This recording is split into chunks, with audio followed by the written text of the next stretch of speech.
Good morning. Today is February the 22nd. It's a Saturday.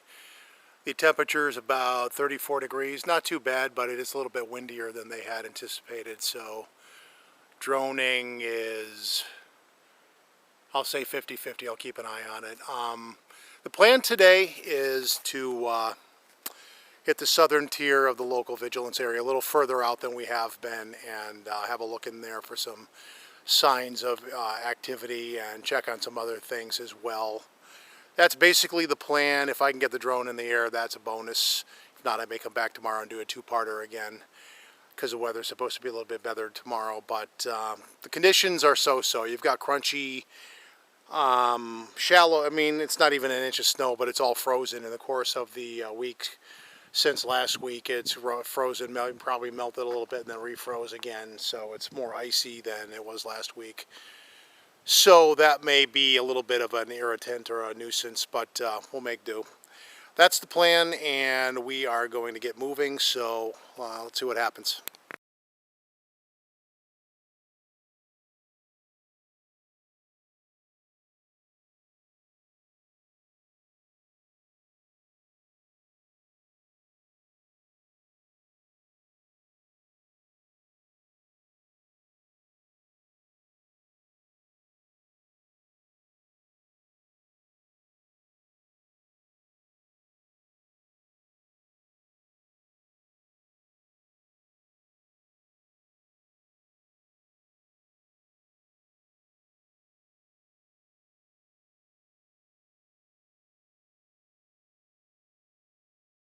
Crossed over the line into Massachusetts.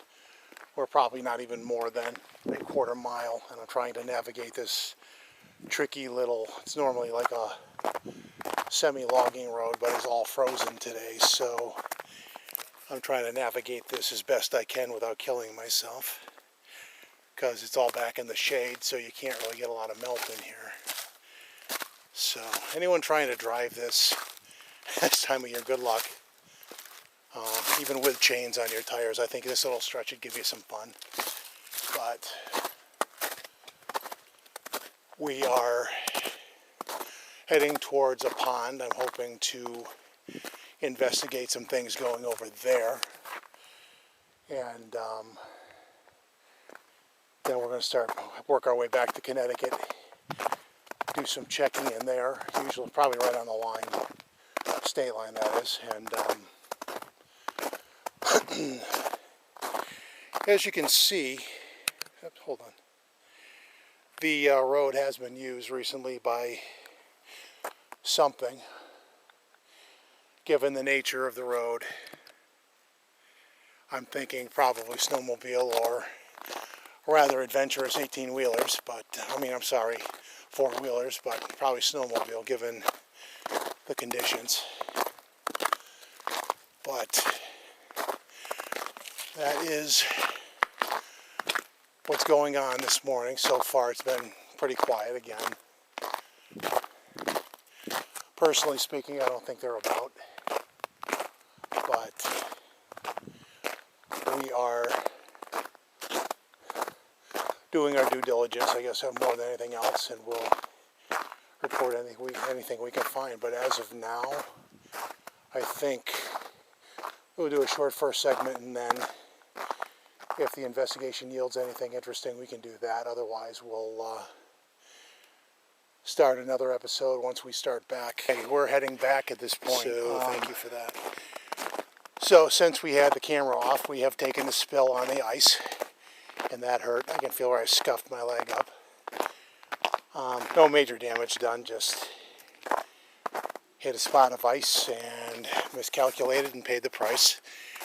I also have discovered I brought the wrong Spark with me. I brought the one with the semi-broken gimbal, but on a more blunt note, the one that has one bar on the battery. So he's not getting in the air because the wind is actually a little more than I like. So I brought out the Mini, who did admirably. I didn't take him up into the wind too far, although I did get a high wind warning. But he got a basic spot. I was hoping it was a pond, and then I realized that we're in the scrub brush behind the pond. There's like a line of trees between that, and the reason why, if I think I'm kind of like skulking out of here, it's because part of this may or may not be private land, and there are a posted sign or two that are kind of ambiguously defining the area as somebody's, although there are no houses in here except for the one trailer way around the corner on down another logging road that co-joins with this one. But other than that, it may be private property. So rather than, you know, test the goodwill of the locals and have them wondering why I'm flying a drone over the field behind wherever they live, it's best just to keep the peace and make your way back. Again, it's all woods. I don't know where there's actual private property. One day I'm going to get the drone over that whole section of woods, or pond, but there were actually some folks over there doing something, so rather than interact, I'm just going to kind of quietly make my exit. And is it private? I don't know, honestly, so I would honestly have to plead some element of ignorance to that. Bear with me.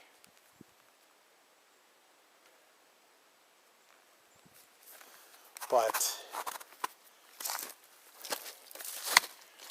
we are not going to risk getting into a dispute over whether I was trespassing or not. We're just going to leave and be on our way. The thing is, the posted signs start way up here, and this has been a public trail for years. So there is a degree to which I dispute the validity of the claim of private property to a certain extent further up. Down here it's a little more ill-defined, but up there it flows over into Connecticut right on the line. They're claiming ownership, and I find that dubious. But rather than get into it with these folks, I'm going to make my way back. I got a drone flight, so I technically achieved the mission. Technically. But beyond that, I'm not sure what to tell you.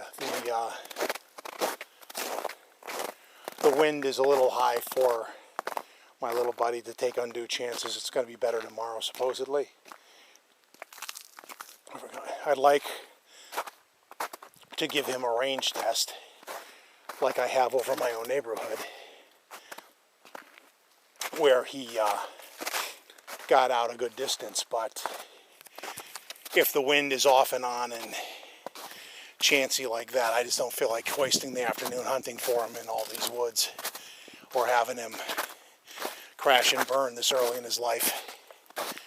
So here's some treacherous stuff if you want to take a quick look.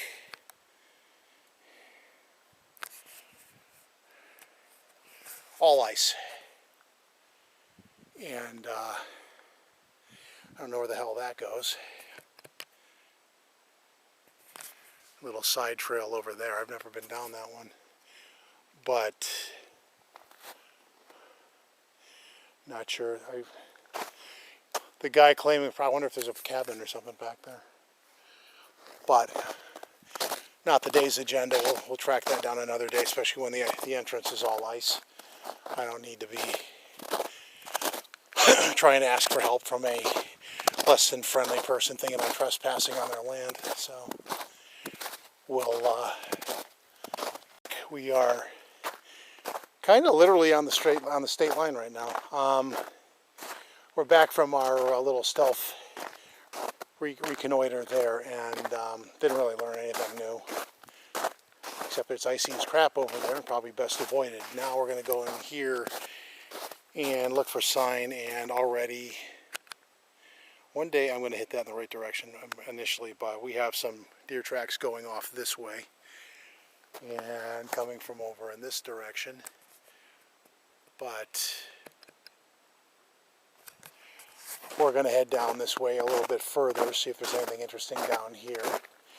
So, things to discuss while doing so. In a group not to be named on Facebook this week, interestingly enough, bear with me while I adjust my shoelace situation. Of all people to pop up out of the blue was one William Allen Barnes, who, if you remember, is the former frontman for the Falcon Project, which was, for those who were not familiar or not in the community yet at the time, a scheme on this guy's part to, I'll tell you why I use the word scheme in a minute, but to use his, he was designing, so he claimed, an advanced airship, basically a fancy term for a high-tech blimp that was going to have all kinds of crazy avionics on it in the pursuit of Bigfoot. And he had a GoFundMe and all these things. And under, at least to myself, uncertain circumstances, the whole thing kind of fizzled and just never became anything. Not really sure why. Yeah, I'm kind of following a snowmobile track here, but it'd be nice to get away from that. They tend to ruin it for everyone, or at least the four-wheelers do. Different time, different day. More Bambi tracks. So it fizzled, and one of the lingering questions that left this guy tarnished, reputation-wise, is what happened to the money from the GoFundMe? Because this guy was, I don't know if trolling's quite the right word for the time. I was a member of this group at the time, so I remember the conversation. And basically, he would tell you all about the drone right after you gave a donation. So, you give me money, I'll tell you all about it, kind of a thing. And he's back this time, and his pitch, or if that's the right word, is he can predict predatory behavior in Bigfoot. And the way he's going to do that is he's got some means of doing this. He of course, he's again ambiguous in teasing because he hasn't hit up people for donations yet. But that seems to be the same. He seems to be doing the same basic approach to what he was doing the last time, which is basically, give me money, I'll tell you all about it. And that's kind of old. So, heading into a nice piney, thick section here. Unfortunately, the jokers on the snowmobiles got here too. But anyway, so I am taking what the guy says with a grain of salt, because of the obvious. I mean, his track record in the community and being straightforward with people is not exactly perfect, so I'm going to be careful here too, kind of ground down to ice. But that's probably the most newsy thing going on in the community right now. Other than that, that turns to ice, but I do want to get over there if possible. I just kind of have to walk carefully because everything is ice, and if you slip on that, that's going to hurt. I already did that once. Already leg planted, so I don't want to do that again. Luckily, it didn't do anything serious, though. It's like my pride, pretty much, as the saying goes. But it's just going to turn into a bunch of icy crap. Yay. This is one of the reasons why this is not really my favorite time of year, because getting around in here is a pain in the butt. You want to focus on what you're talking about, and you got nothing. I'm like literally walking right now on uneven ice, on uneven terrain, so I really got to watch what I'm doing. Looks like they broke through here. Note the nice big hole. But from here, it's like all moundy and hilly, and A lot of this is just ice. So we're going to go a little further. I'm not really seeing any signs of tracks beyond deer anyway, though. But I haven't been in this stretch of woods in a while. But before we do that, for giggles, let's do this. Put out a woodpecker call.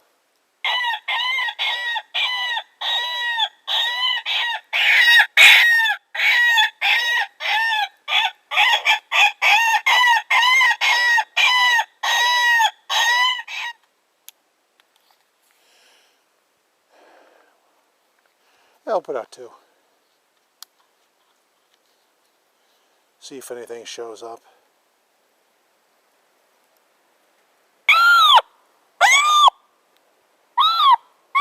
That's a feline, supposedly. Hey.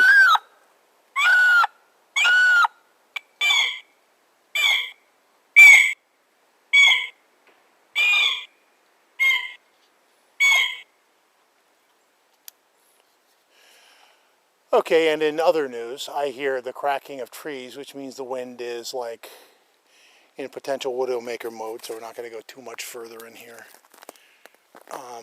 More because we're going uphill and the ice situation doesn't lend.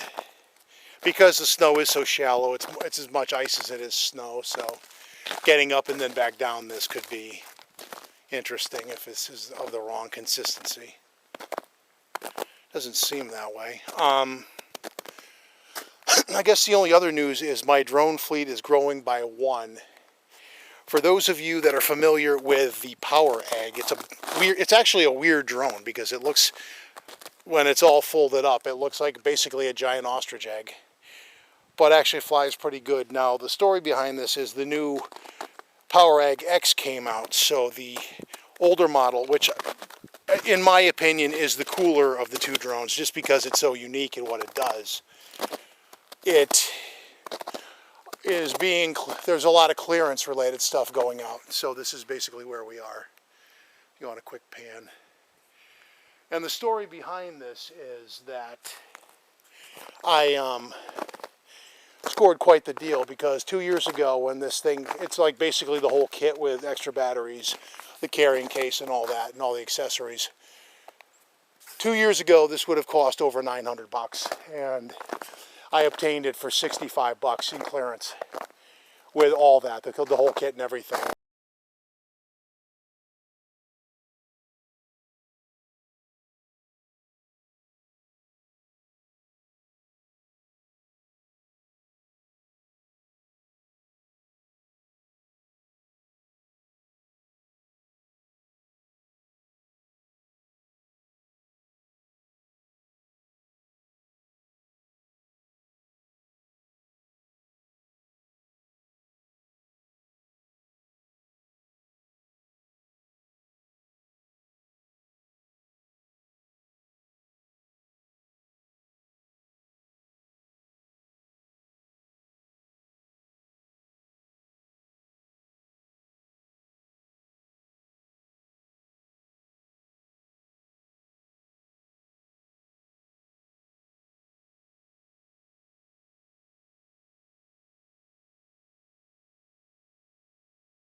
with a Mini, when it actually did get hung up in the branches, it struggled, but it did actually break free and still remain airborne, and then set down safely.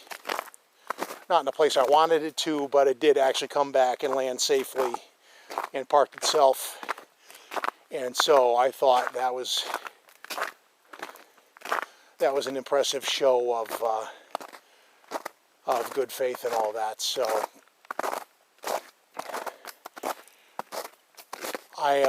and today, like I said, when it doesn't have extraneous circumstances, it flies pretty good.